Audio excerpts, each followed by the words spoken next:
Welcome back, Wolfpack. Verlis here, and this is going to be a follow-up to my chain fishing guide for all of the locations of the Pokemon that you can chain fish in Omega Ruby and Alpha Sapphire. Now, while it is an incredibly easy method to catch Pokemon with, the drawback is that there aren't a lot of Pokemon that you can catch it with. So start off, go to Route 102, and this is where you can catch Corphish with a Super Rod. All of the Pokemon will be with a Super Rod unless otherwise stated. On Route 111, outside of the Windstreet House, you can catch Barboach. And then we have Route 119. Route 119 is probably the best area to fish in Hoenn because you can catch Carvana, Sharpedo, and Feebas. Carvana and Sharpedo are awesome shinies, and then if you pick up a Feebas along the way, or even a shiny Feebas if you're incredibly lucky, that could be really nice. On Route 132, you can find Horsea and Seadra.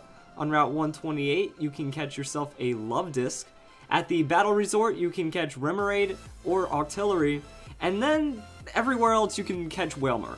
That's kind of how it breaks down. Those are the only exclusive Pokemon with the Super Rod.